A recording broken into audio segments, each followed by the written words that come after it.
At 12:47 a.m., his phone rang. Unknown number. He almost didn't answer, but he did, and on the other end, silence. Then a voice, small, shaking, a little girl. "Do you sell sugar?" 5 words.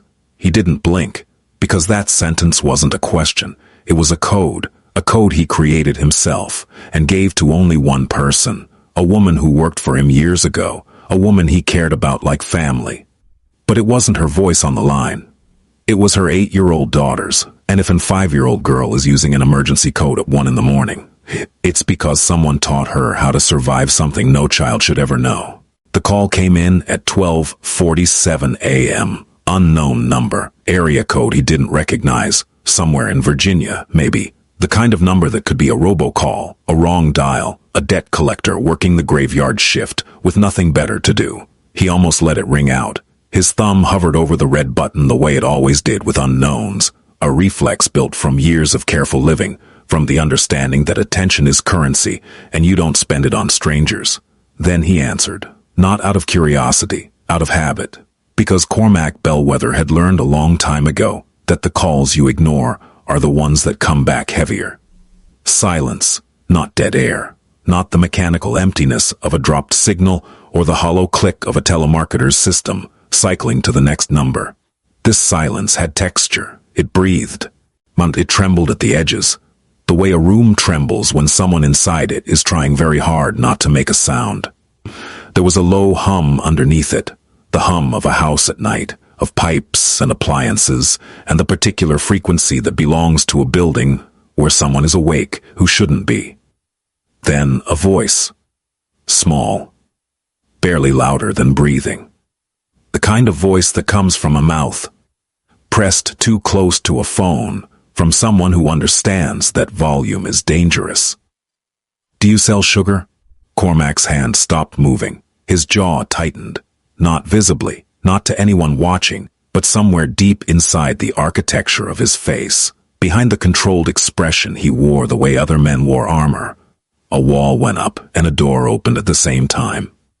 Because that sentence didn't belong to a child. When that sentence belonged to a warning. And when a child uses a warning meant for adults, when a voice that small carries a phrase that heavy, it means someone taught her. It means someone sat her down and gave her words to use when everything else had failed. It means a mother somewhere, at some desperate and clear-eyed moment, decided that her child needed an escape route that didn't require running. He'd created the code 7 years ago, not for operations, not for business, not for the complicated machinery of the life he'd built in the spaces between legality and power. For people. Specifically, for the small circle of people who had worked inside his home, the ones who had cooked his meals, cleaned his floors, organized his shelves. You kept the quiet domestic machinery of his private life turning, while the louder machinery ran elsewhere. He paid well. Better than well. He paid the way a man pays when he understands that loyalty is not something you can demand, but something you can deserve. And he treated them with a formality that some mistook for coldness, but was in truth the only kind of respect he knew how to give. The respect of distance, of not pretending that the power imbalance between employer and employee didn't exist, of never making someone feel that their service was anything less than dignified work. And when they left, because they always left eventually, as they should, because no one should build a life inside someone else's house, he gave them something no severance package could carry. A phrase, something simple enough for anyone to remember, on even under fear, even in the dark, even while shaking, something innocent enough to say in front of anyone, in front of a husband, a stranger, a child, without raising suspicion, and something specific enough that if those words ever reached his ear, through any phone, at any hour, from any number, he would know exactly what they meant. "Do you sell sugar?" 5 words. Ordinary, forgettable, the kind of question you might hear at a corner store or a neighbor's door. But in Cormac Bellwether's world, those 5 words meant, I am in danger, I cannot speak freely, I have no one else to call. And I need you to understand all of this from a sentence that sounds like nothing. He'd given it to 4 people over the years, Thatcher Gaines, a driver who'd worked for him for a decade before retiring to a house in the Adirondacks. Old Merritt, a cook who had moved to a quiet life in Sarasota. Eamon, a groundskeeper who'd gone back to his family in Guadalajara, and Giovanna Moreau. Of all the people who had passed through his household, and there had been many over the years, a quiet rotation of competent people who came and went with the seasons, Giovanna was the one Cormac remembered most clearly. Not because she was extraordinary in any loud way. She wasn't. She didn't fill rooms with her presence or command attention when she walked in. She was quiet, methodical. She arrived at 6 every morning before the house had fully woken up, and she moved through its rooms the way water moves through a riverbed. Naturally, without disturbance, shaping things gently over time, without anyone noticing the shaping. She had worked for him for 3 years. In 3 years of pressed shirts hanging in the closet before he opened it. 3 years of organized shelves where every book, every file, every small object had a place it returned to, as if by gravity. 3 years of coffee made exactly right. Strong, black, 1 sugar in the ceramic mug with a chip on the handle that he refused to replace. Without him ever having to ask or remind or specify. She had learned it once, in the first week, by watching, and she never forgot. She noticed things. Small things. Things that most people would overlook because they were too small to matter and too constant to see. She noticed when a light bulb was dimming before it burned out. She noticed when the pantry was running low on something he used daily. And she noticed when the silence in the house shifted from peaceful to heavy, when he'd had a bad meeting or a worse phone call, and on those days she left an extra glass of water on his desk and worked in the far rooms, giving him space without being asked for it. She never pried. She never overstepped. She never asked a single question about his business, his visitors, the phone calls he took in rooms with closed doors. But she was present in a way that mattered. Present the way a foundation is present, invisible, load-bearing, essential. He trusted her, and Cormac Bellwether did not trust easily. Trust, for a man in his position, was not a feeling. It was a calculation. It was the result of watching someone over months and years, measuring the distance between what they said and what they did, or noting every small consistency and every potential contradiction, and arriving, slowly, at the conclusion that this person was who they appeared to be. Giovanna had passed that calculation without ever knowing she was being measured. She was, in the simplest and most profound sense, reliable. And then she left. The day she told him, she stood in his kitchen with her hands folded in front of her, the way she always stood when she had something important to say. Centered, still, as if she were delivering news that deserved a formal posture. She said she'd met someone. His name was mentioned but didn't stick. She said she wanted to start over. A new city. A new life. Maybe a family. She was 31. She wanted something that this house, however well run, could not give her. Cormac had nodded once. He didn't ask questions. And he didn't try to talk her out of it. He gave her a generous final check, generous enough that she protested, which he overrode with a look. He gave her a letter of reference so glowing that she would never need to use it. And he gave her the code. He said it simply, the way he said most important things. Without decoration, without preamble, without the kind of emotional padding that makes important things feel less important. If you ever need me, for anything, for any reason, at any hour, you call this number, and you say 5 words. Do you sell sugar? That's all you need to say. I'll understand everything else. Giovanna had looked at him for a long moment. Her eyes had glistened, not with tears, not quite, but with something close to tears. The wetness that comes when you realize someone has just given you something you didn't know you needed. She held it. The way she held everything, she didn't let it spill. I won't need it. I hope you don't. That was 4 years ago. She'd sent a Christmas card the first year, a polite email the second. Nothing after that. The silence hadn't worried him.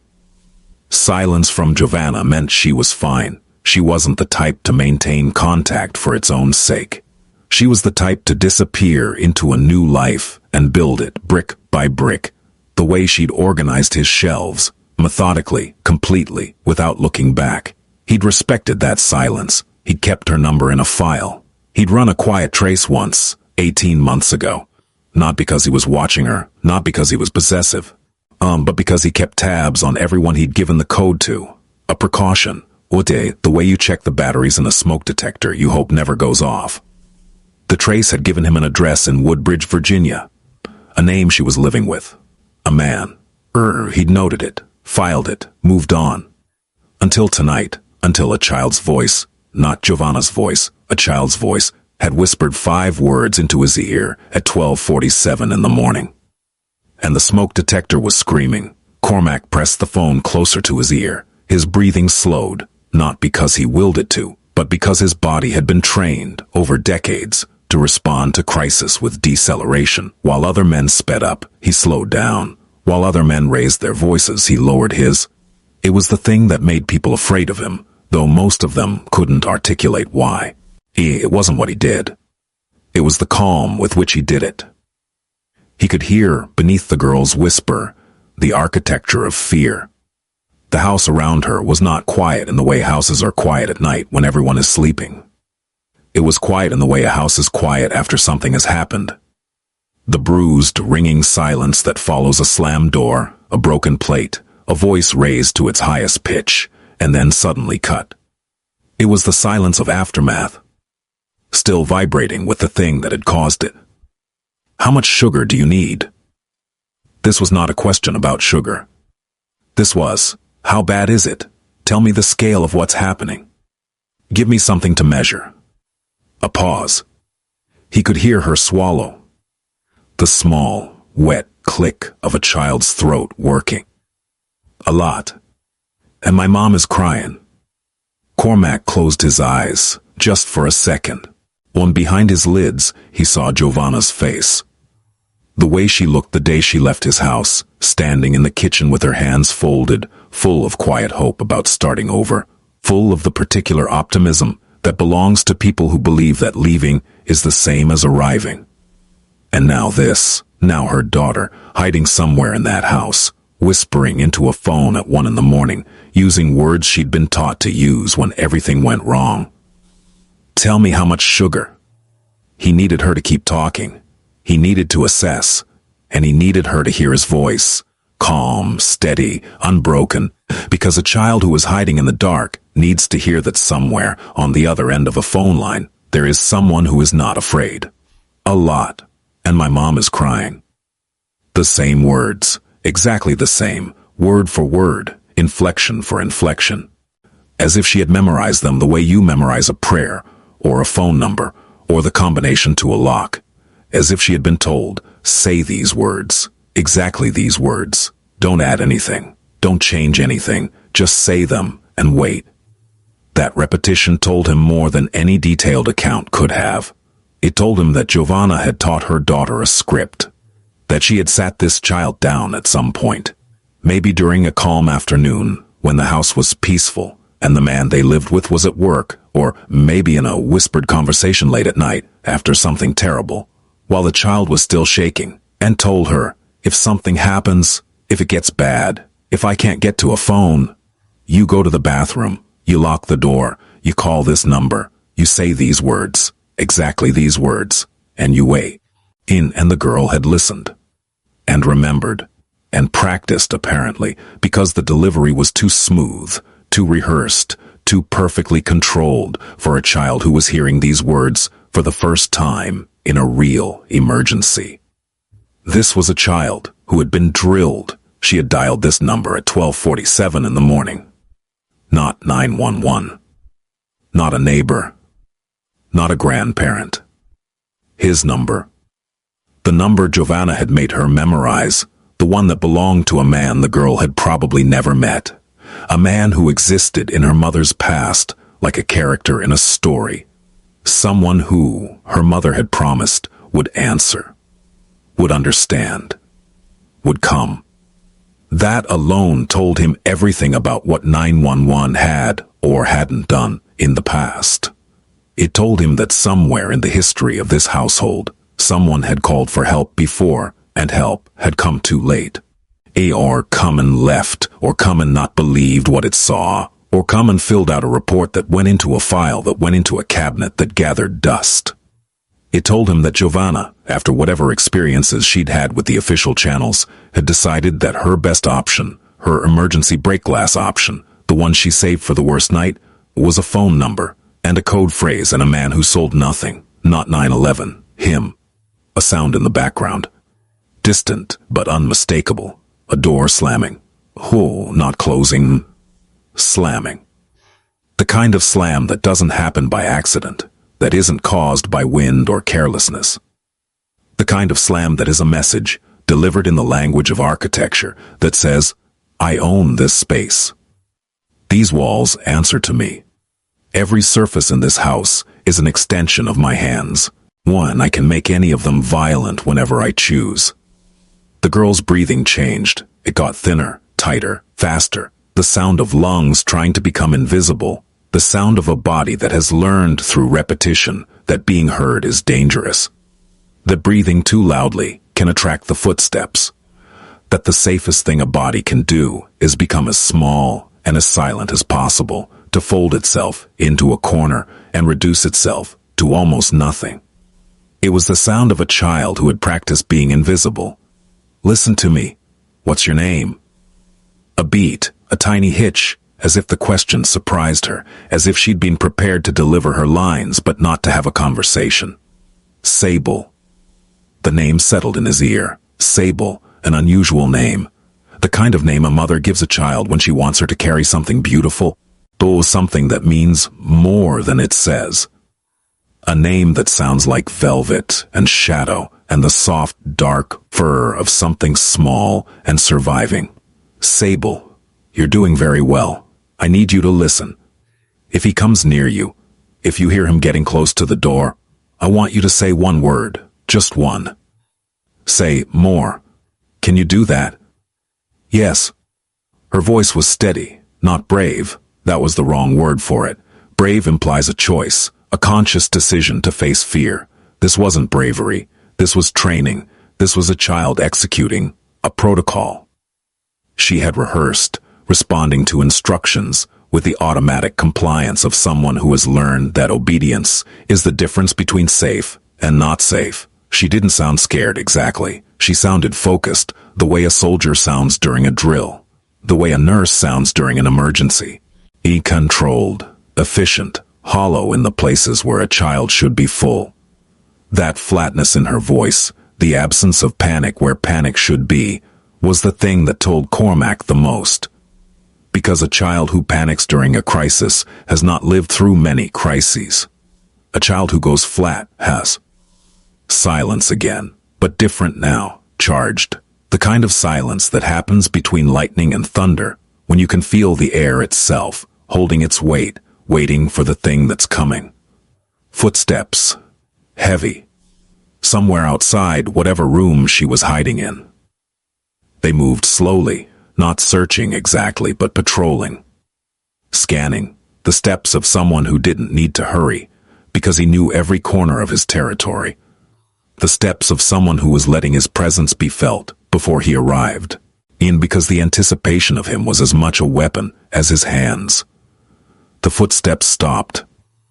Cormac held his breath. On the other end of the line, he could hear Sable holding hers.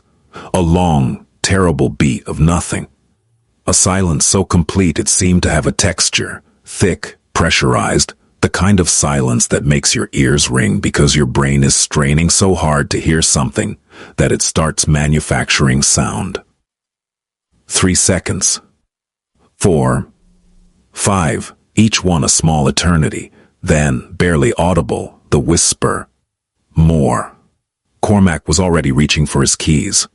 The footsteps moved on. Cormac could hear them retreating, not leaving, not going to bed, just repositioning. Moving from the hallway to another room, The living room, maybe. He heard the creak of weight settling into furniture. Ooh, a television coming on. The sudden blast of noise that follows a remote being aimed at a screen. Then, the volume adjusting down to a low murmur. The man was sitting down. Settling in. Not sleeping, just occupying the house. Filling it with his presence the way a gas fills a container. Sable's breathing slowly returned to something closer to normal. The whisper came back. He's in the living room now. Good. Stay where you are. Don't unlock the door. I know. 2 words. But the way she said them, I know, carried the weight of a childhood spent, learning the rules of a game no child should have to play. She knew because she'd done this before. She knew because this wasn't the first night she'd hidden in a bathroom. She knew because her mother had taught her the protocol, and she'd had enough practice runs, real ones, not rehearsals, to have internalized every step. Lock the door, get low, be quiet, wait. She knew. Cormac was already in his car. He drove alone, no convoy, no security detail, no second car trailing behind with men who knew how to make problems disappear. That wasn't what this was. This wasn't business. This wasn't strategy. Oh, this was something older than power and simpler than influence. Something that lived in the part of him that hadn't been eaten away by the life he'd chosen. The part that still remembered what it sounded like when his mother ran the water after his father went to sleep. The roads were empty at this hour. Northern Virginia in the dead of night was all chain restaurants with their lights off, gas stations that glowed like fluorescent islands in a dark sea, and long stretches of suburb that looked like the same mile repeated over and over, the same strip malls, the same intersections, the same beige developments named after the trees they'd bulldozed to build them. Willowbrook, Oak Ridge, Cedar something. The names blurred past his windows like a half-remembered dream. He had the address from the trace he'd run 18 months ago. 1847 Millbrook Lane, Unit B, Woodbridge, Virginia. He hadn't memorized it on purpose. His mind just worked that way. Numbers, addresses, names, patterns, they stuck to the walls of his memory like pins in a map, and he could pull any one of them down whenever he needed it. 47 minutes. That's what the GPS said. He intended to make it in 35. He kept Sable on the line. The phone sat in the cradle on his dashboard, the connection open, her breathing a quiet, steady presence in the car like a second heartbeat. With his other hand, he used a second phone, a clean prepaid he kept in the glove compartment, replaced monthly, never used for anything except moments exactly like this, and dialed 911. When the dispatcher answered, his voice was flat, precise, stripped of everything except utility. No emotion, no explanation, just data points arranged in the order that would produce the fastest response. I'm reporting a domestic disturbance. The address is 1847 Millbrook Lane, Unit B, Woodbridge, Virginia. There is a woman being assaulted. A minor child is present in the home. The child is hiding and in contact with me by phone. The aggressor is an adult male, likely intoxicated. I can hear the situation is ongoing. Please send officers immediately. The dispatcher asked for his name. Her voice was professional, practiced. The voice of someone who had asked this question hundreds of times and knew that the answer often mattered less than the information that preceded it. That's not relevant right now. What's relevant is the address and the child. She's still on the line with me. Send someone. He hung up before they could press further. The call was now logged. It existed in a system. It had a timestamp, a recording, a case number that would be generated automatically. That mattered. That was the first brick in a wall of documentation that would be built over the coming days. And Cormac knew, from experience, from observation, and from the particular kind of education that comes from watching systems work and fail, that the wall needed to be built, one brick at a time, starting now, back on the primary line. Sable's breathing had evened out slightly. The immediate crisis had passed. The footsteps had retreated. The television was playing. The house had settled into the tense, fragile equilibrium that follows an episode. The equilibrium that feels like peace but isn't. The equilibrium that is just the space between one bad thing and the next. Sable, are you hurt? Are you bleeding anywhere? No. Is your mom awake? Can you hear her? I think so. She was crying before. Now she's quiet. Quiet. That word sat in Cormac's chest, like a stone dropped into still water, sending ripples in every direction. Quiet could mean many things. In quiet, after violence could mean exhaustion, dissociation, shock, unconsciousness. Quiet could mean a woman sitting on a bathroom floor, staring at a wall, her mind temporarily disconnected from the thing her body had just experienced. Or it could mean worse. Can you hear her? Even a little? A pause. Sable was listening. He could almost see her, crouched on a bathroom floor, probably near the door, her ear tilted toward the gap between the door and the tile, straining to sort the sounds of the house into categories. Safe sounds and dangerous sounds. She's in the kitchen. I can hear the water running. She does that. She runs the water after. She runs the water after. 6 words, and each one landed like a blow. Cormac's hands tightened on the steering wheel, not from anger, not yet, from recognition. And he knew what running water meant. It meant standing at a sink with the faucet on full, pressing a wet cloth to a swelling face. It meant washing blood off your hands or your lip or the kitchen counter before your child could see it in the morning. It meant creating a wall of white noise between yourself and the world, a barrier of water, sound that muffled crying, that covered the specific acoustics of a woman trying to pull herself back together in a kitchen where the broken glass hadn't been swept up yet. He knew because Smother used to run the water too. Different house, different decade, different man doing the hitting. Same water, same sink. Same sound, the sound of a woman erasing evidence, not for the police, not for the courts, but for her own child. And the sound of a mother trying to rebuild the illusion that everything was fine before her kid woke up and saw the truth written on her face. That sound was in his blood. It was the first sound he remembered from childhood. Not a lullaby, not a story, but water running at 2 a.m. and his mother's voice, muffled and rough, saying to herself, "You're okay, you're okay, you're okay." Sable, is there another way out of the house? A back door? A side exit?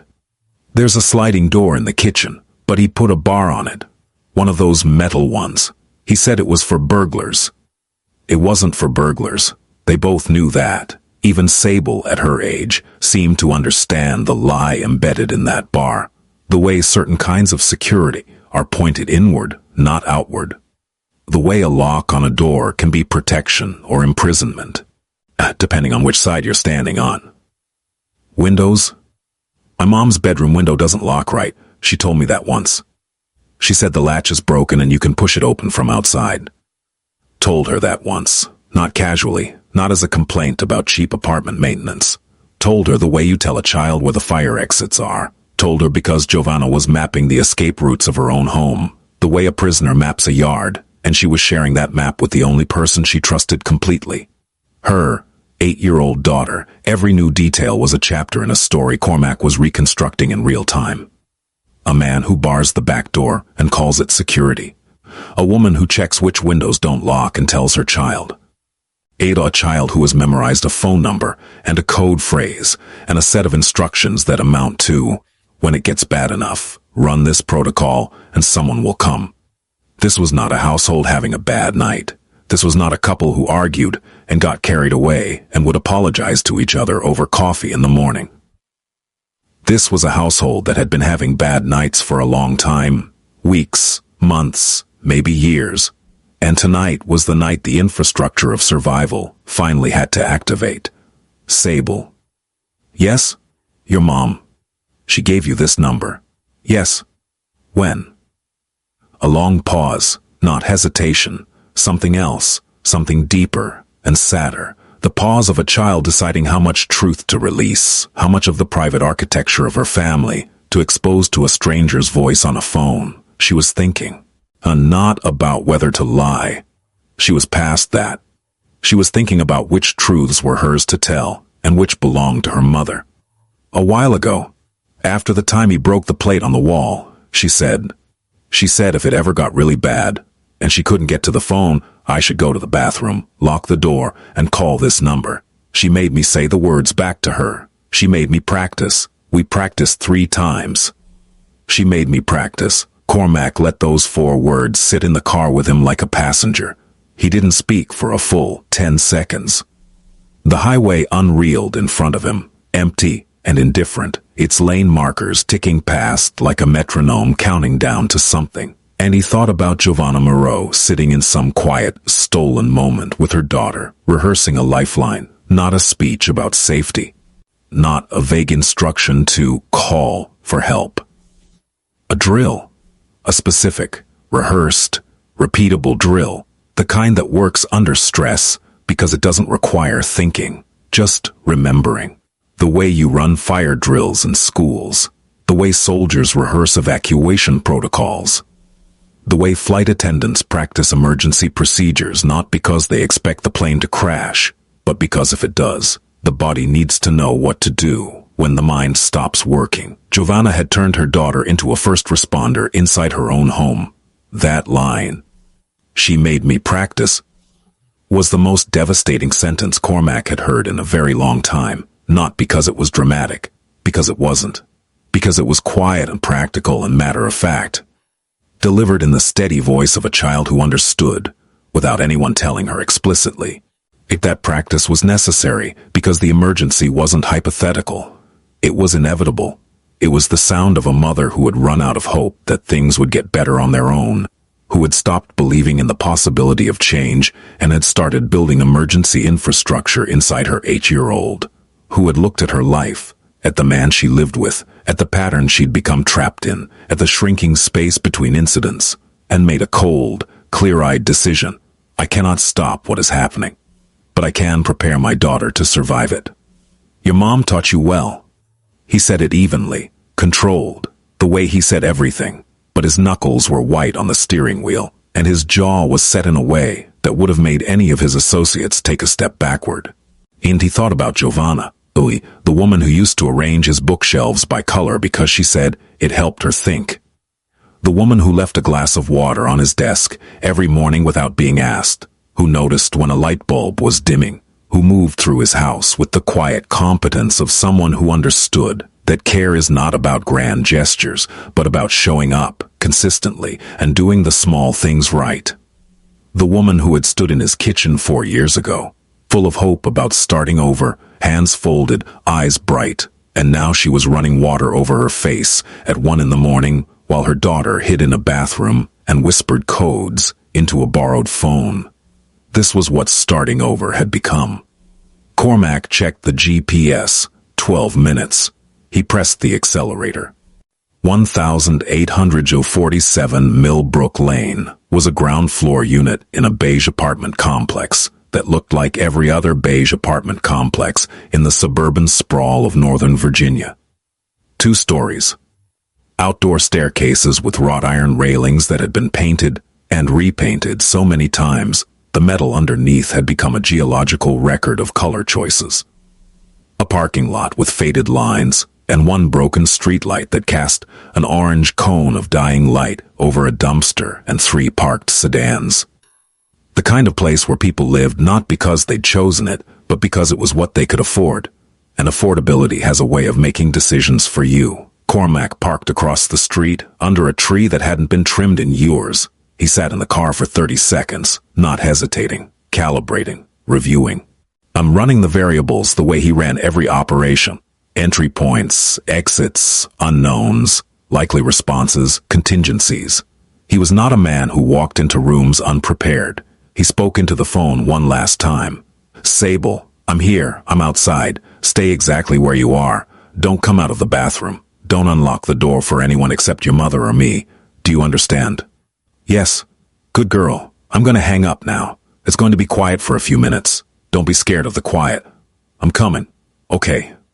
He ended the call, pocketed the phone, got out of the car. The air was cold. February in Virginia had a particular kind of cold. Damp, patient, the kind that didn't assault you, but infiltrated you, working its way into fabric and skin and settling into your joints like it intended to stay. His breath made small clouds that dissolved as quickly as they formed, and the parking lot was so quiet he could hear the electrical hum of the one working street light 50 feet away, doing its indifferent job. He walked across the lot with his hands visible. No coat, no gloves, no weapon, nothing in his hands, nothing concealed. Just a man in dark clothes, crossing a parking lot at 1:30 in the morning, walking with the measured stride of someone who was neither rushing nor dawdling. He was aware, in the professional way he was always aware, of every window, every door, every angle of approach and line of sight. He was aware that he was visible, and that visibility, in this case, was the point. He was not here to be unseen. He was here to stand at a door. The front light was on, a bare bulb in a porch fixture, and the kind that attracts moths in summer and does nothing in winter except make the door visible. But through the thin curtain, a beige curtain because everything in this complex was beige, he could see the blue glow of a television. He could hear its murmur, the low rumble of a late-night broadcast, voices talking about things that didn't matter to anyone inside this apartment. He could smell something, stale cigarettes, the particular brand of stulness that accumulates when someone smokes indoors with the windows sealed. The ghost of fried food, oil and bread, and something else, something sweet and burnt, and underneath it, seeping through the doorframe like a confession, the sharp chemical tang of cheap bourbon, not fresh, hours old, and the smell of a man who had been drinking steadily since dinner and was now operating in the particular twilight between drunk and sober, where inhibitions are low and reactions are unpredictable. Cormac knocked. Not hard, not soft, 3 knocks, measured, evenly spaced. The kind of knock that carries a specific message. I am here. I am deliberate. And I am not going away. Shuffling inside. The television volume dropped, not muted, just lowered, the reflexive response of someone who doesn't want to miss their show, but acknowledges that the door has demanded attention. Footsteps, the same heavy footsteps he'd heard through the phone, the same patrolling cadence, but faster now, purposeful. The sound of someone approaching a door with the expectation that whatever was on the other side was an inconvenience to be dealt with. When the deadbolt turned, the door opened. The man standing in the doorway was tall, but soft, not fat, just loosened by alcohol and inactivity, and the particular kind of physical decline that happens when a man stops caring about his body and starts caring only about what his body can do to other people. He had the build of someone who had once been athletic and was now subsisting on the memory of strength rather than the practice of it. Broad shoulders that sloped, thick forearms that were more mass than muscle, a belly that pressed against his t-shirt, a faded thing with a sports logo, some team that had probably been relevant a decade ago. He had a broad face, thinning hair combed optimistically to one side in a way that fooled no one, and small eyes that were working hard to look sober. The eyes were the giveaway. They had the wet, slightly unfocused quality of a man who was 3/4 into a bottle and running on the remaining quarter of will.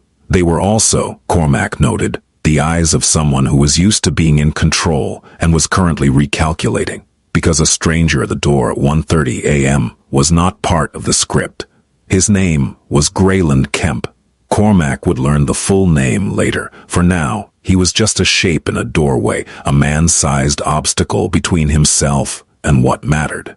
"Can I help you?" said with a tone of polite confusion that was almost impressive in its construction, almost convincing, the tone of a man who had just been watching television and was puzzled by this late-night interruption. An innocent man, a homeowner, a guy in his own apartment, bothered by a stranger, except for the knuckles on his right hand, in which were red and slightly swollen, and the broken glass on the kitchen floor behind him, catching the overhead light in tiny, scattered reflections, each one a small, sharp witness to what had happened before the television came on.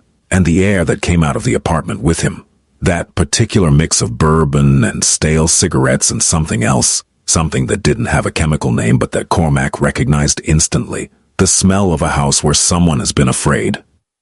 "Everything's fine here, buddy. You got the wrong address." Buddy. The word landed with the casual aggression of a man who uses friendliness as a fence. "Stay on your side. I'm on mine. Everything's fine." Cormac didn't speak yet.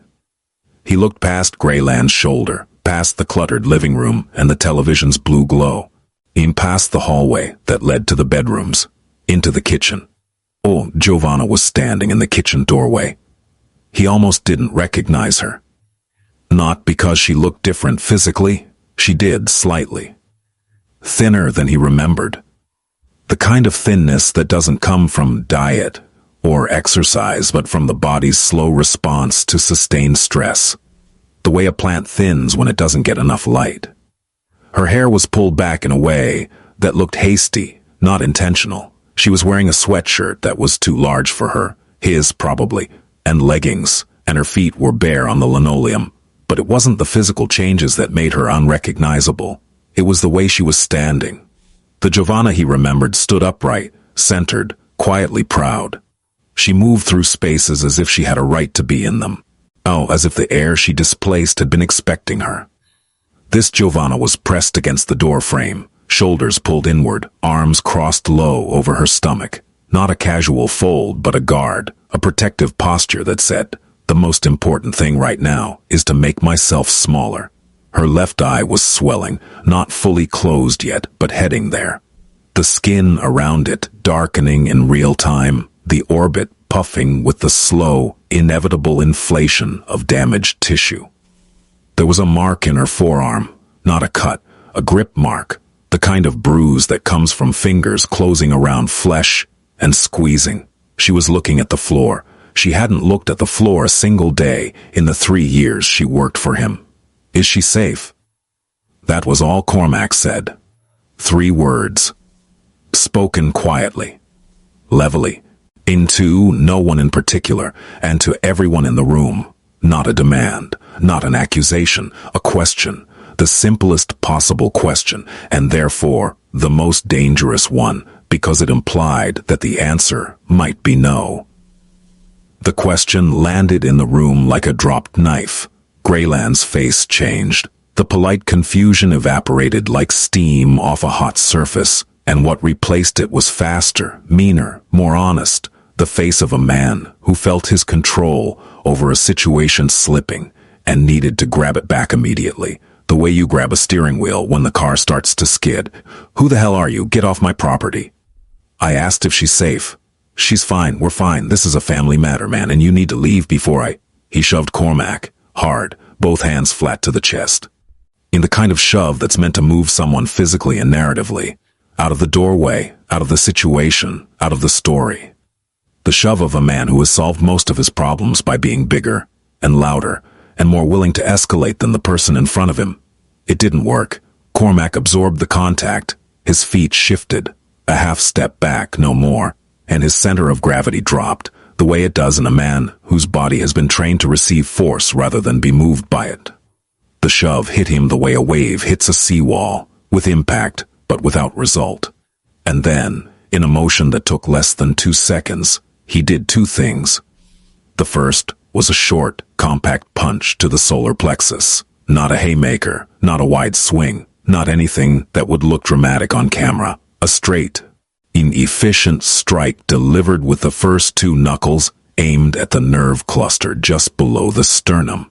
It was designed to do one thing: stop forward momentum, take the air out, create a gap between intention and capability. Greyland doubled. His hands dropped from Cormac's chest to his own stomach. His mouth opened, but nothing came out. The diaphragm had spasmed, and for 3 seconds breathing was not available. The second was an open palm to the side of Greyland's head.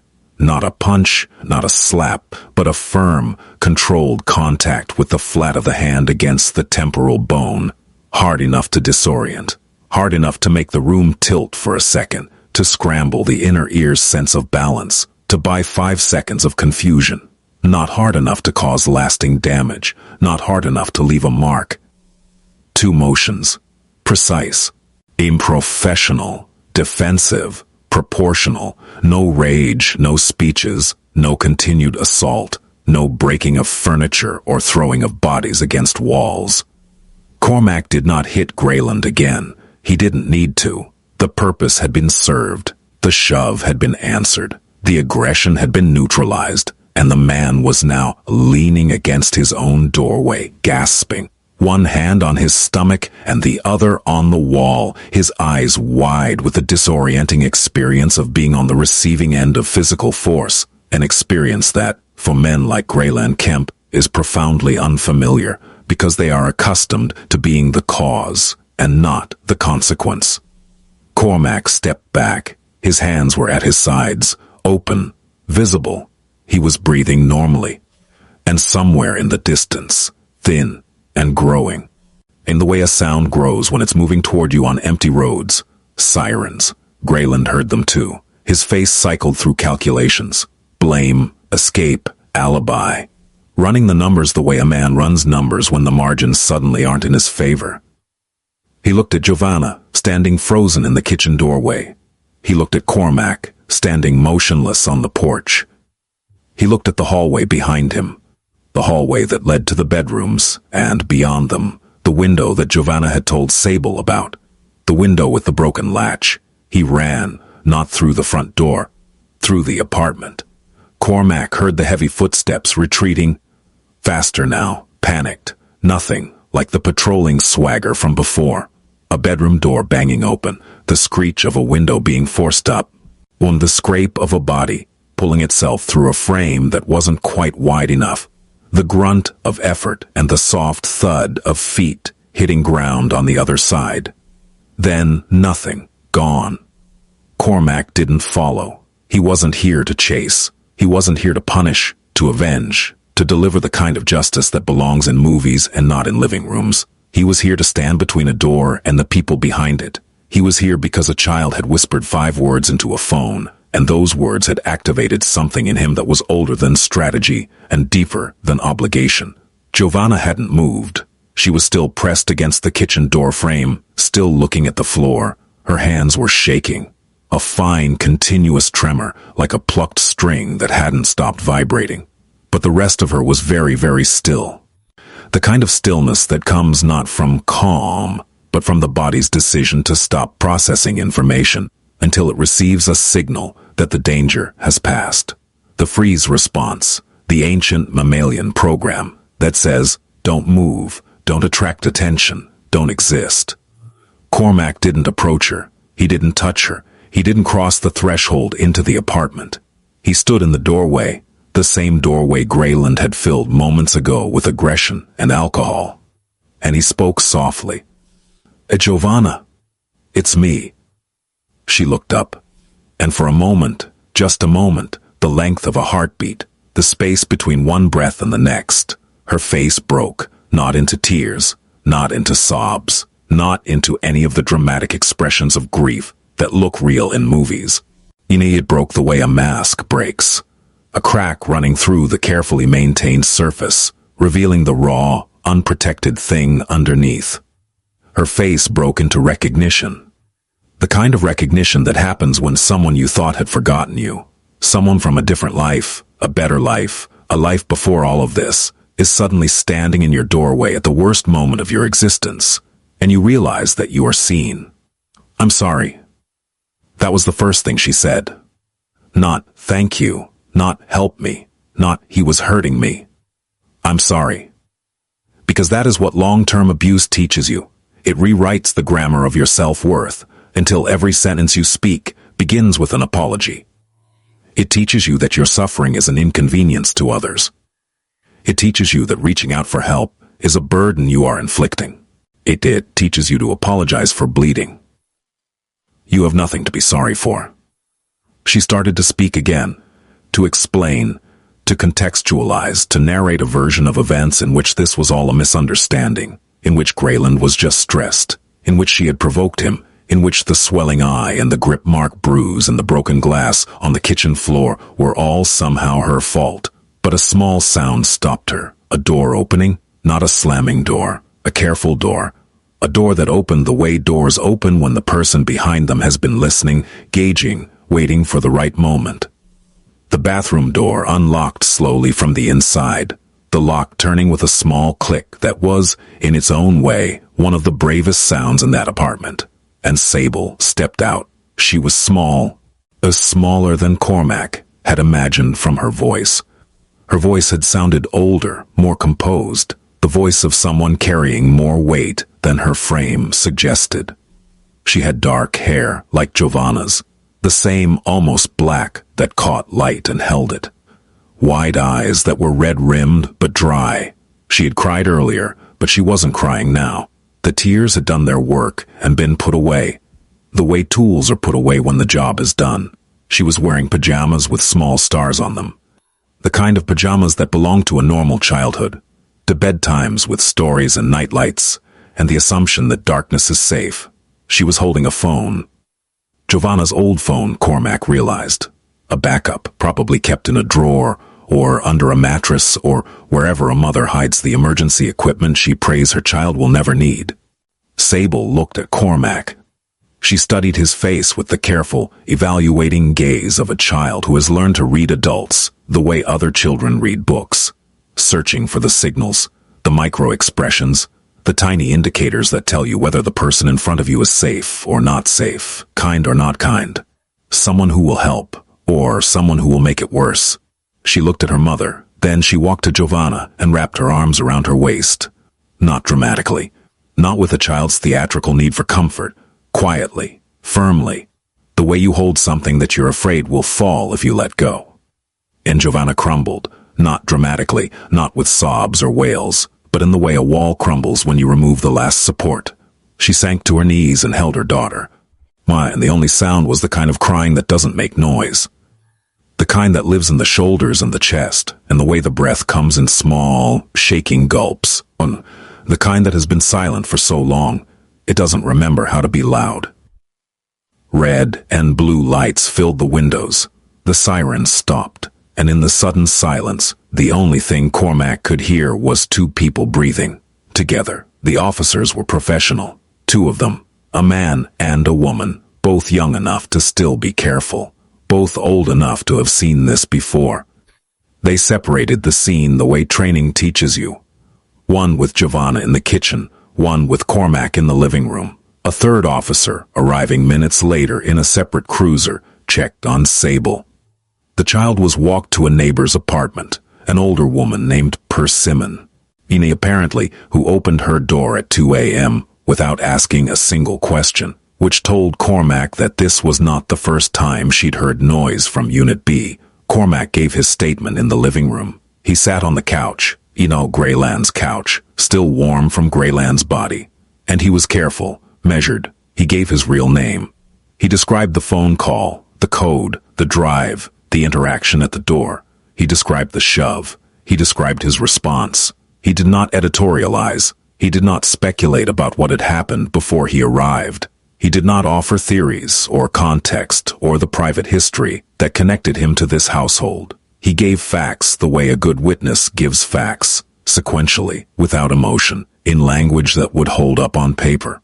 When they asked about the physical contact, he was precise. He initiated. He shoved me with both hands to the chest. I responded with 2 strikes. One closed fist to the body, targeting the solar plexus. One open hand contact to the side of the head. Both defensive. Both proportional. I did not strike him again. He then fled through the back bedroom window. I did not pursue.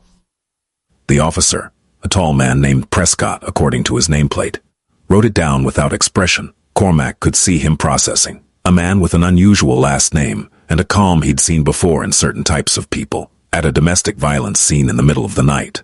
The officer's training would be telling him to be suspicious. His report would note the details. But the 911 call was logged. Timestamp, recording, address.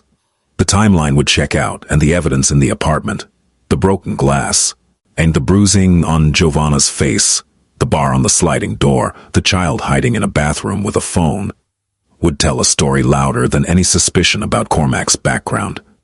He was not the story. The apartment was the story. In the kitchen, Giovanna was doing what she had been conditioned to do, minimizing. It was nothing, really. He gets upset sometimes. You know how it is. He's been under a lot of stress with work, and the bills have been... And I said something I shouldn't have said, and it wasn't. The female officer, her nameplate read Fenwick, listened. She did not interrupt. She did not argue. She did not say, "Ma'am, I can see your eye is swelling shut." She wrote, because Officer Fenwick had been trained. And her training had taught her that interrupting a domestic violence victim's minimization is counterproductive. You let them speak. You write down what they say, and then you document what you see, which will almost always contradict what they've said. Giovanna's voice was the voice of a woman who had told this story to herself so many times that she almost believed it. A voice that had been trained over months or years to translate violence into misunderstanding, abuse into stress, broken glass into an accident, a closed fist into, "He just pushed me a little." A voice that had learned to shrink what happened until it could fit into a version of reality where everything was basically fine and no one needed to worry, and please don't make this into something it isn't. He didn't mean to. And then Sable spoke. She was standing in the kitchen doorway. The same doorway where Giovanna had stood minutes before, pressed against the frame. But where Giovanna had made herself small, Sable stood in the center of it. Not defiantly. Not heroically, just there, present, taking up the space her body occupied, nothing more, nothing less. He pushed her, 3 words, spoken in a voice that was quiet but clear, not loud, not angry, not shaking with emotion, just clear, the way a bell is clear, the way truth is clear when it has no reason to hide. Not defiant. That would imply anger, and anger was not what was in Sable's voice, not brave. That would imply she was overcoming fear, and what she was doing was simpler and sadder than overcoming fear. She was stating a fact she had witnessed many times. Oh, a fact that was so familiar to her that it required no emotional accompaniment, no dramatic build-up, no wind-up before the pitch. It was just true. The way rain is true. The way gravity is true. He pushed her. Giovanna's face went white. The blood drained so fast it was almost visible. A physical withdrawal, the body's response to the sudden exposure of something that was supposed to stay hidden. Sable. He pushed her into the wall. Then he grabbed the plate and threw it. He does it a lot. The kitchen went very quiet. The specific kind of quiet that happens when something has been said that cannot be unsaid. The officer's pen stopped moving. Giovanna's mouth opened, then closed. And in the space between that opening and closing, in the tiny infinite gap between wanting to speak and having nothing left to say, something shifted. Because contradicting your daughter when she's telling the truth is a different kind of violence. And Giovanna, in that moment, standing in her kitchen at 2 a.m., with one eye swelling shut and broken glass on the floor, and a police officer holding a pen, and her 8-year-old daughter standing in the doorway with the steady, devastating clarity of a child who has seen too much. Giovanna was done with violence. All of it. Every kind. She closed her eyes. She nodded. Officer Fenwick checked the system. It took less than 5 minutes. 2 prior calls to this address, both coded as disturbance, domestic. Both times officers had responded. Both times Giovanna had declined to press charges. Both times the responding officers had noted in their reports visible signs of physical altercation, redness on the face, a mark on the arm, a disarray in the home, but no cooperative victim, no statement, no charges filed. The reports existed in the system like fossils, evidence of something that had happened, preserved, but inert. A pattern. Not dramatic, not escalating in a way that made headlines or triggered automatic flags, just the slow, grinding repetition of a household where things broke regularly and were cleaned up before morning, where the police came and left and came and left, and the door closed behind them each time, and the silence returned, and the cycle continued. The officer noted it in her report. She photographed Giovanna's eye, now fully swelling shut, the skin around it tightening and darkening with the slow inevitability of a bruise finding its final color. She photographed the bruising on her forearm, the grip mark, the 5 finger-shaped impressions in a purple that hadn't fully bloomed yet. She photographed the broken glass on the kitchen floor. She photographed the bar on the sliding door. She photographed a dent in the drywall that Giovanna said had always been there, and that the officer documented without comment. Every photograph was a sentence in a legal argument that was beginning to build itself. Every image was a brick in a wall of evidence that would, over the coming days, become something that Greyland Kemp could not explain away, talk away, or charm away. Giovanna sat at her own kitchen table and answered questions about her own life, as if she were reading someone else's file. There was a flatness in her voice now. Not the flatness of minimizing, not the careful construction of a false narrative. A different flatness. The flatness of someone who has just realized that the thing she's been hiding, the thing she's been spending enormous energy to keep private, to manage, to contain, is now visible. Written down. Photographed. Filed. It was no longer private, and somewhere in the strange, terrible space between shame and relief, a space that only people who have been through this understand, a space where exposure feels like failure and freedom at the same time. She let out a breath she had been holding for a very long time. The next 72 hours moved in the particular rhythm of bureaucracy. Slow when you needed it fast, relentless once it started, and maddeningly indifferent to the human urgency underneath it. Cormac did not stay at the apartment. He left once the officers had everything they needed, once the statements were given, and once the photographs were taken, once the process was in motion, and his presence had shifted from necessary to complicated. He did not hug Giovanna. He did not make promises. He did not say, "Everything will be okay," or "I'll take care of it," or any of the other phrases that well-meaning people say in crises, and that mean less than the silence they replace. He said 3 words to her before he left. "I'll make calls." She understood. She'd worked for him long enough to know that when Cormac Bellwether said he would make calls, it did not mean he would pick up a phone and have a casual conversation. It meant that machinery would engage. Quiet machinery, legal machinery, the kind of machinery that doesn't make noise but produces results. She nodded. He left. The drive home was silent. No radio, no phone calls. In just the road and the pre-dawn dark and the particular exhaustion that comes not from physical effort, but from emotional containment, from holding everything inside a controlled space for hours, and then, when it's over, feeling the walls of that space start to give.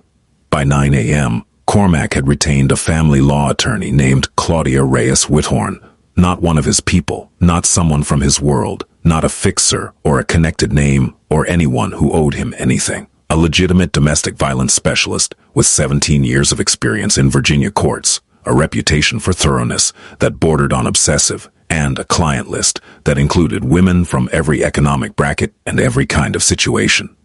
He found her through a referral from a nonprofit he'd quietly funded for years, one of the small, invisible charities that don't put donor names on buildings but do put restraining orders on abusers.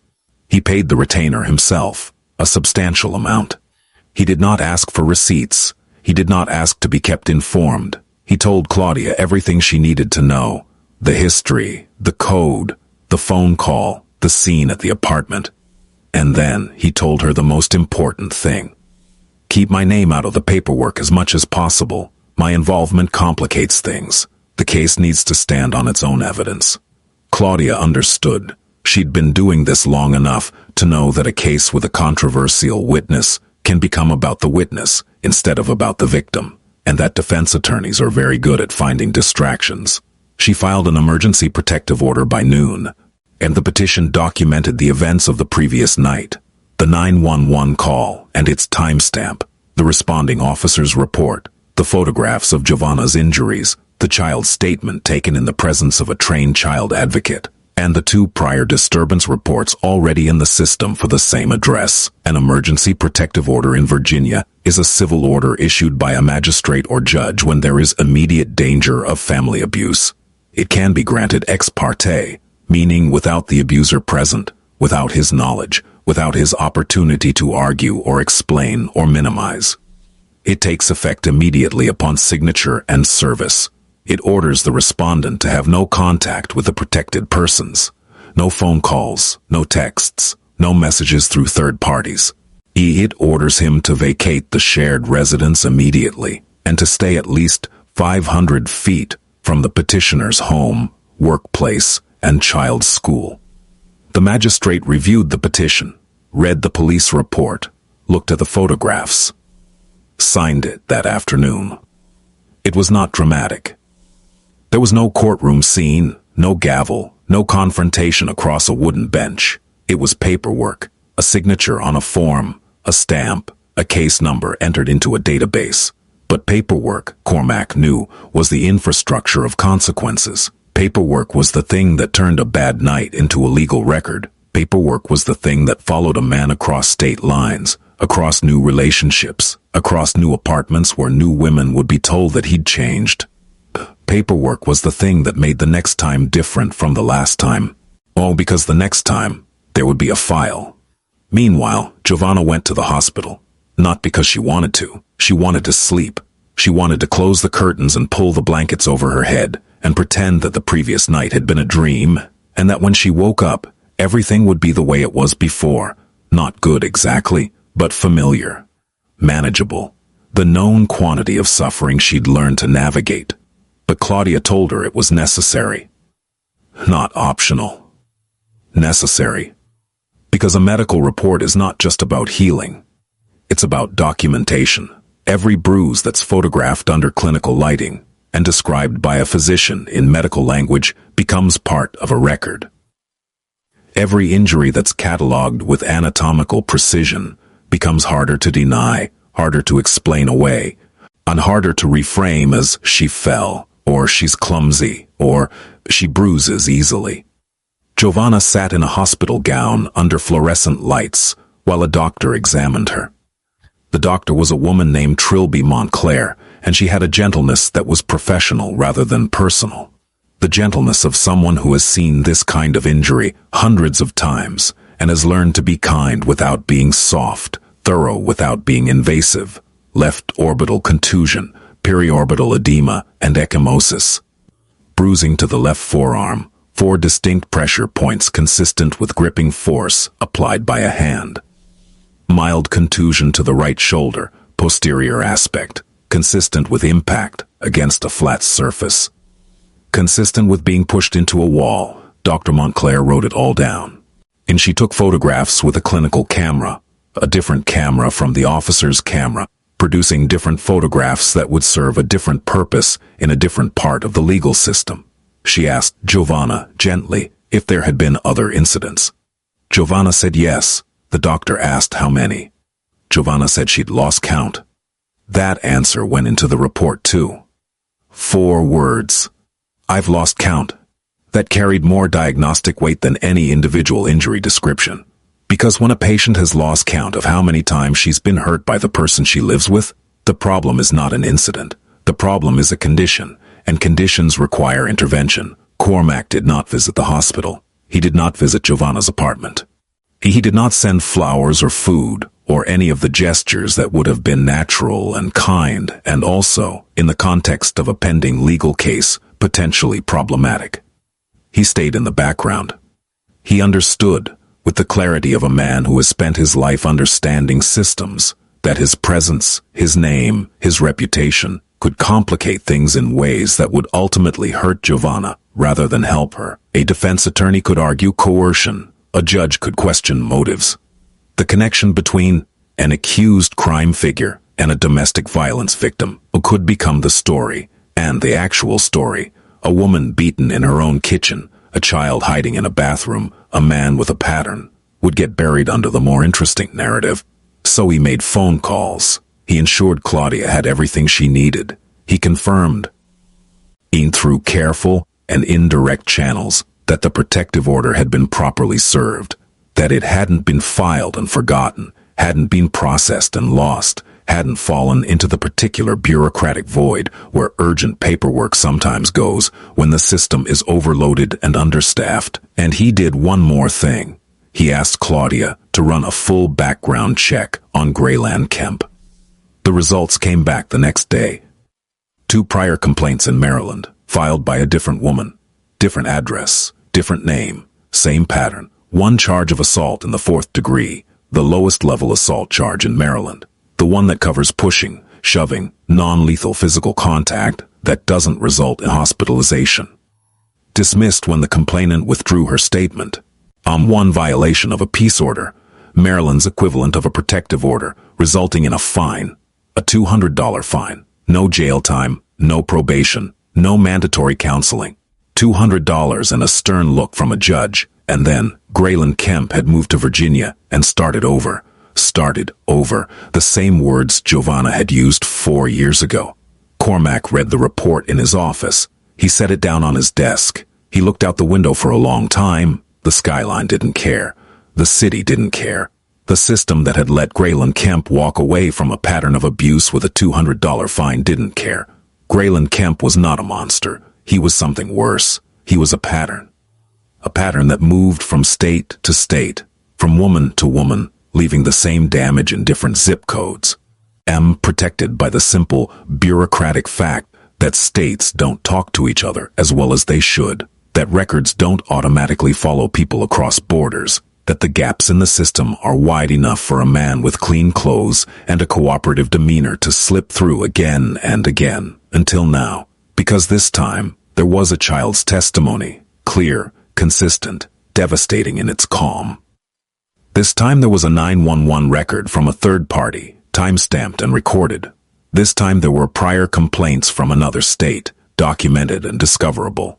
This time there was a medical report with photographs and clinical language. And this time, Claudia Reyes Withorn was going to make sure that every piece of paper went where it needed to go, and that none of it got lost. Giovanna's quiet breakdown happened that evening. Not at the hospital. Not in front of police. Not in the presence of any professional whose job it was to help her. In her kitchen, alone. After Sable had fallen asleep in her own bed, which was itself a small miracle. Because for the past several months, Sable had been sleeping with one ear pressed to the wall, listening. Giovanna sat at the kitchen table, the same table where she'd eaten meals across from Grayland, the same table where he'd told her she was overreacting, where he'd said she was too sensitive, too dramatic, too emotional, where he'd sat after every incident with his hands wrapped around a coffee mug and his voice wrapped in a reasonableness so thick and so convincing that she'd genuinely wondered if he was right, if she was the problem. If the swelling on her face, and the bruise on her arm, and the crack in the drywall were all somehow products of her imagination, her sensitivity, her inability to handle the normal stresses of a relationship. He had been so good at that. So practiced. The apologies that came with flowers. The tenderness that lasted exactly long enough for the bruises to fade. The 3-week stretches of normalcy, of kindness, even, that made her think, maybe this time, maybe he really has changed. Maybe the last time was the last time. She hadn't imagined it. The hospital report said she hadn't imagined it. The police photographs said she hadn't imagined it. The 2 prior disturbance calls said she hadn't imagined it. The background check from Maryland, with its dismissed charge and its $200 fine and its different woman in a different city, said she hadn't imagined it. Her daughter's calm, rehearsed voice saying, "Do you sell sugar?" at 12:47 in the morning said she hadn't imagined it. Giovanna put her head on the kitchen table and cried, not the way she'd cried during the attacks, silently, inwardly, with the water running to cover the sound. Not the controlled, muffled crying of a woman who has learned that her pain must be quiet because loud pain triggers more pain. This time she cried the way you cry when you stop pretending. Full. Shaking. Ugly. Loud. Her shoulders heaved. And her breath came in ragged gasps, and her tears made a small wet circle on the table's surface, and she didn't wipe them away. She didn't run the water. She didn't clean it up. She just cried. And it was the first time in years she'd cried without hiding it. And the crying wasn't just grief or fear or relief or anger. It was all of those things at once, tangled together in a knot that couldn't be separated into its component parts. It was the particular crying that comes when you finally stop holding something and realize how heavy it was only after you've set it down. 2 days passed. Grayland Kemp had not been seen. He hadn't returned to the apartment. The emergency protective order, served to his last known address and delivered to his employer by a process server, made the terms clear. No contact, no return, no proximity. He hadn't called Giovanna. He hadn't sent texts. For 2 days there was silence. The particular kind of silence that is not the absence of threat, but the rearrangement of it. In the way a storm is silent in its eye while the walls of wind continue to turn. Giovanna slept with the lights on. She checked the locks 3 times before bed. She kept her phone charged and visible and within reach at all times, the way a soldier keeps a weapon within reach. Even in camp, even when the fighting is theoretically over, she checked on Sable every hour through the night, not because she thought Grayland was coming, because her body didn't know he wasn't. Then, on the 3rd day, at 6:15 in the evening, a neighbor 2 doors down, an elderly man named Aldous, who had been watching the parking lot from his window the way elderly men in apartment complexes do, called 911 to report a man banging on the door of Unit B at 1847 Millbrook Lane. By the time police arrived, 8 minutes later, came because someone had flagged the address in the system, and the response time for flagged addresses is faster. Grayland was inside. He had not broken down the door. He hadn't kicked it in, or forced a window, or crawled through the broken latch in the bedroom. Giovanna had opened it. She had heard his voice. The soft voice, the reasonable voice, the baby just let me explain voice. And she had opened the door. Because that is what conditioning does. That is the thing that people who have never been in abusive relationships don't understand. The thing that makes them say, why didn't she just leave? Or, why did she let him in? Conditioning doesn't respond to logic. It responds to pattern.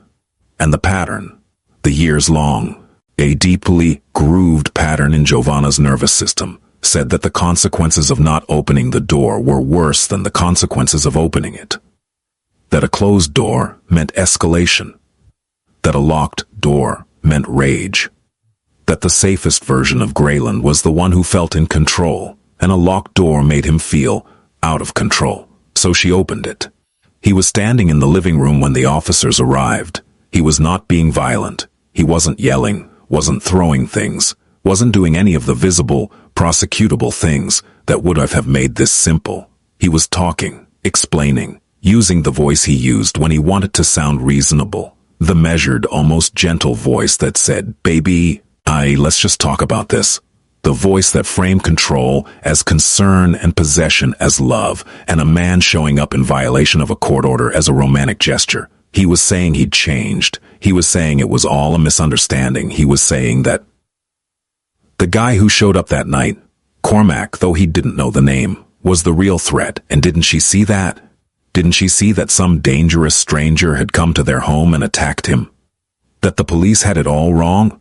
That if she would just call the lawyer and drop the order, they could work this out, because they were a family, and families work things out.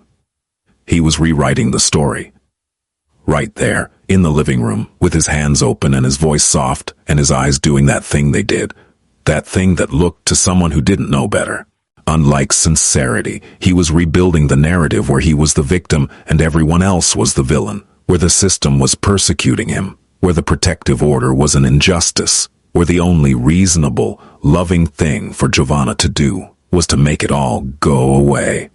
The officers knocked. Grayland opened the door. His face shifted, accommodating, cooperative, the face of a man who has nothing to hide and can't understand why anyone would think otherwise.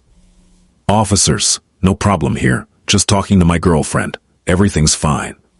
The officer, it was Prescott again, the same officer from 2 nights ago, which was either coincidence or the result of the address flag, asked to see the protective order. Giovanna retrieved it from the kitchen counter, where she'd kept it visible, perhaps as a talisman, and perhaps as a reminder that this time was supposed to be different. Prescott read it, looked at Grayland. Sir, you're aware that there is an active emergency protective order prohibiting you from being at this address or having any contact with this person. Look, that's all a misunderstanding. She's my... Sir, are you aware of the order? Grayland's face changed again. The accommodating mask slipped. What was underneath, what was always underneath, beneath the soft voice and the open hands and the baby, let me explain, was calculation. The quick animal mathematics of a man who is used to finding the angle, the leverage, the words that will make a situation go his way. Oh, this is ridiculous. She let me in. Ask her. She let me in. The officer didn't ask her, because it didn't matter. A protective order is not a mutual agreement. It is not a contract between two parties that can be modified by verbal consent. It is a court order issued by a magistrate and enforceable by law. The respondent's obligation to comply does not depend on the petitioner's behavior. Even if Giovanna had called him herself, even if she had sent a written invitation engraved on gold paper and hand-delivered by a courier, his presence in that apartment, within 500 feet of Giovanna or Sable, was a criminal violation of a court order. The law does not negotiate, and on this night, the law did not leave. Sir, turn around. You're under arrest for violation of an emergency protective order under Virginia Code, Section 16.1-253.2. The handcuffs went on. Not roughly. Not gently. Procedurally. The metallic click of one cuff closing, and then the other. The practiced motion of hands pulled behind the back and wrists aligned and metal meeting skin. Officer Prescott read the charges. His voice was flat, professional, reciting language he had recited before and would recite again, language that meant nothing to him and everything to the people in the room. Grayland's face went through one final transformation, from disbelief to fury to something that looked for just a second like fear. Real fear. The fear of a man who has spent years operating in a world where he was the biggest thing in the room and is now realizing that the room has gotten much, much bigger. He looked at Giovanna. One last time. The look was meant to do what his looks had always done, to hold her, to bind her, to communicate without words, the message that had been the foundation of their relationship. You belong to me. This is your fault. You will pay for this. This is your fault. You know that, right? You did this. Giovanna was standing by the kitchen counter. Her hands were shaking. The tremor was visible. She wasn't hiding it. She wasn't clenching her fists to stop it, or pressing her palms against her thighs, or doing any of the small, practiced things she'd done for years to hide the evidence of her own fear. But she was looking at him, not at the floor, at him. She didn't respond. She didn't need to. She didn't owe him words. She had given him years of words, explanations, apologies, accommodations. The endless verbal currency of a woman trying to keep peace in a house where peace was controlled by one person and rationed like a scarce resource. Just no more words. Her eyes said it, not dramatically, not with a cinematic stare or a slow-motion blink, or any of the things that happen in stories to signal a transformation. Her eyes just said, I see you, I see what you are, and I am not looking away.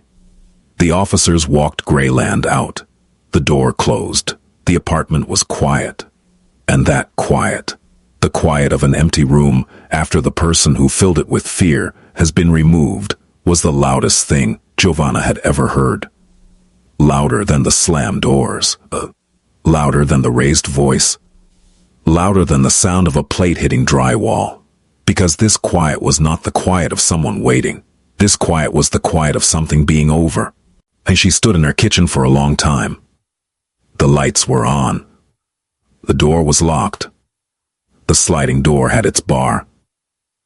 But for the first time, the bar didn't feel like a cage. It felt like a wall. And she was on the right side of it. The weeks that followed were not cinematic. There was no montage, no swelling music, No scene where Giovanna looked in the mirror and saw a new woman reflected back at her. Recovery doesn't work like that. Recovery works like physical therapy after a badly broken bone.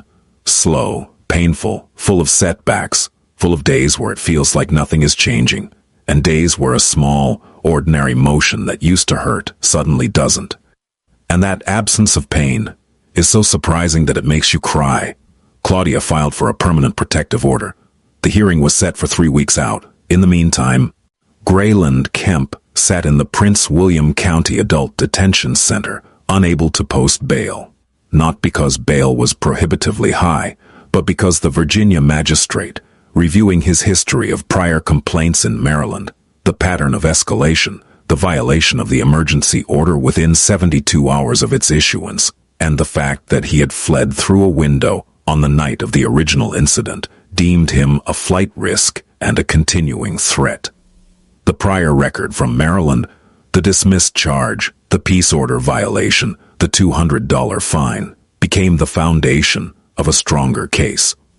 In domestic violence law, pattern matters enormously. One incident can be explained away by a skilled defense attorney.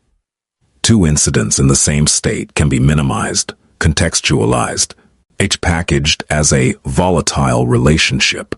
But when a background check reveals the same behavior in a different state, with a different woman, in a different year, the narrative shifts. It shifts from, "It was a bad night," to, "This is who he is." It shifts from an incident to a pattern of conduct. And patterns of conduct are prosecuted differently than incidents. The Commonwealth's attorney added charges, assault and battery, from the night of the original incident. Combined with the protective order violation, Grayland Kemp was facing a felony. Not because of Cormac Bellwether's influence, not because of phone calls made from offices with leather chairs, not because someone pulled a string or applied pressure or called in a favor, because the system, when it has enough documentation, enough police reports, enough medical records, enough photographs, enough witness statements, enough prior history, does what it is designed to do, slowly, imperfectly, with frustrating delays and maddening bureaucracy. But it does it. The system worked, not because it was perfect, because people, Officer Fenwick with her pen, Officer Prescott with his report, Dr. Montclair with her camera, Claudia with her filings, old Aldous with his 911 call from the window, fed it what it needed. Giovanna accepted shelter support. Not a shelter itself. She stayed in her apartment, which was now legally hers under the protective order, but the services that came with it. A caseworker named Thessaly, who checked in every 3 days. A safety plan that included a code for the neighbor, persimmon, and a packed bag in the closet. Referrals for financial assistance, job training, legal aid. And she started therapy. Not eagerly, reluctantly. The way you start anything that requires looking at something you've spent years building walls around. The therapist, a woman named Dr. Reverie Baptiste, which sounded like a made-up name but wasn't, had an office with soft lighting and too many plants and a quality of silence that was, in itself, therapeutic. The silence in Dr. Baptiste's office was not the silence of a house where someone was angry. It was the silence of a room where nothing needed to be hidden. The first session, Giovanna spent 20 minutes apologizing. For being late, she wasn't. For taking up the therapist's time, that was the therapist's job. For not being worse off than she was. There are women who have it much harder than me. For crying, she didn't, but she apologized preemptively, just in case. Doctor. Baptiste listened to all of it. Then she said, "The apologizing, that's the first thing we'll work on." Sable started counseling too. A child psychologist named Dr. Winslow Calder, who specialized in children exposed to domestic violence, and who had an office full of art supplies and sand trays and games that were, in ways the children didn't realize, diagnostic tools disguised as play. In their first session, Sable drew a picture of her apartment. She used markers, careful, precise, the lines straight, the rooms proportioned. She drew the kitchen small. She drew the living room small. She drew her bedroom small. She drew the bathroom very large, much larger than it was in real life. It took up almost half the page. When Dr. Calder asked why the bathroom was so big, Sable looked at the drawing for a long time. And then she said, "Because that's the safe room." 4 words. And in those 4 words was the entire geography of a childhood spent mapping safety. Not in parks or playgrounds or the normal spaces of a child's world, but inside her own home, where the safest place was a tiled room with a lock and a phone hidden in a cabinet. Over the following weeks, the bathroom in her drawings got smaller. The other rooms got bigger. The kitchen grew a table with flowers on it. The living room grew a window with sunlight coming through. Her bedroom grew a bookshelf. She stopped whispering, not all at once. Gradually. The way a person who has been underground for a long time slowly adjusts to sunlight. Not all at once, because too much light too fast is its own kind of pain. But in increments, the eyes widening, the shoulders lowering, and the voice finding its full register. Her teacher noticed it first. A quiet woman named Mrs. Pennywhistle, who had been teaching 3rd grade for 22 years, and who knew, without being told, which of her students carried things to school that didn't fit in backpacks. She noticed that Sable was raising her hand in class, that she was talking to other kids at lunch, that she had laughed, actually laughed, the unguarded, full-body laugh of a child who has momentarily forgotten to be vigilant. She noticed that Sable had stopped sitting with her back to the wall. Small things. Things that no one would notice unless they knew what to look for. Unless they understood that a child who sits with her back to the wall is a child who needs to see the door. And a child who stops needing to see the door is a child who is beginning to believe, slowly, tentatively, the way you believe something you've wanted to be true for a long time. That what comes through the door might not hurt her, enormous things. Cormac Bellwether did not linger. He checked in with Claudia once, confirmed that the case was proceeding as it should, confirmed that the bills, the legal fees, the medical bills, the therapy sessions for both Giovanna and Sable were covered and would continue to be covered for as long as necessary. He asked no questions about the details. He made no requests. He asked for nothing in return, because this was not a transaction. It was a debt, not Giovanna's debt to him, but his debt to the world, a debt that men like him carry without naming it. A debt that is paid in the quiet currency of making sure that the people who pass through your life are safer for having known you. Then he stepped back. The way he had always stepped back, not from indifference but from the understanding that help past a certain point becomes control if you're not careful. That the line between protection and possession is thinner than most people realize. That the best thing a powerful man can do for a vulnerable person is solve the problem and then leave, so that the person's recovery belongs to them and not to him. He was not a savior. He was a phone call answered at 12:47 a.m. He was 2 punches and a 911 report and a lawyer's retainer, and then he was gone. That was enough. Giovanna called him once, 3 weeks after that night. It was a Tuesday, early evening. On the light coming through her kitchen window was gold. It was a short call. Her voice was different, not stronger exactly, not transformed, not the voice of a woman in a movie who has emerged from adversity with perfect clarity and a new hairstyle. It was more present, less layered in apology. The voice of someone who was beginning to relearn how to take up space in a conversation without prefacing every sentence with sorry, or I don't mean to bother you, or I know you're busy.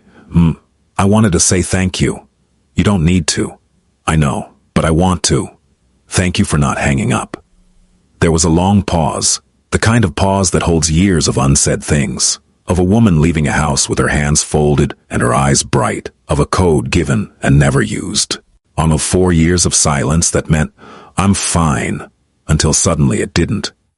I never hang up when I hear sugar. Giovanna laughed. It was a small laugh, fragile, unused, a little rough around the edges, the way a door hinge sounds when you open a door that hasn't been opened in a long time. But it was real. It was hers. And it was, in its small and imperfect way, one of the most beautiful sounds Cormac had heard in a very long time. Giovanna. Yes. The code still works. It always will, for you and for Sable. But I truly hope, you never need it again. Me too. She hung up. He set the phone down. And that was it. No dramatic final scene, no lingering, no last look across a parking lot or a meaningful nod or any of the things that stories do to make endings feel complete. Just a phone call ending. Two people returning to their separate lives. A connection that existed, not as a relationship, but as a safety net, invisible, weight-bearing, and best when it was never needed. That night, in a small apartment in Woodbridge, Virginia, a girl named Sable fell asleep in her own bed. The lights were off. Not because someone had turned them off for her. She had done it herself. She had reached over the way children do when the dark stops being an enemy, and clicked the lamp off, and the room had gone dark, and the dark was fine. No door slams, no heavy footsteps in the hallway. No television turned up too loud to fill a silence that shouldn't need filling. No running water, no code needed, no whispered words into a phone pressed against a face pressed against a bathroom floor. Just silence, the safe kind, and the kind that doesn't tremble at the edges. The kind that doesn't listen for footsteps. The kind that holds no fear. The kind of silence that sounds, if you listen closely, like a child breathing, just breathing, in and out. Slow and easy. The simple, ordinary rhythm of a body that has decided, for the first time in a long time, that it is safe enough to sleep. And outside the window, the Virginia night was cold and dark and ordinary, and the street light that had been broken was still broken, and the parking lot was empty, and the world was doing what the world does, turning, indifferent, continuing. But inside that apartment, in that room, in that bed, underneath a blanket covered in small stars, a girl named Sable slept, and in her sleep. And she did not dream of bathrooms or codes or whispered words or the sound of a door slamming hard enough to make the walls remember. She dreamed of something else, something ordinary, something safe,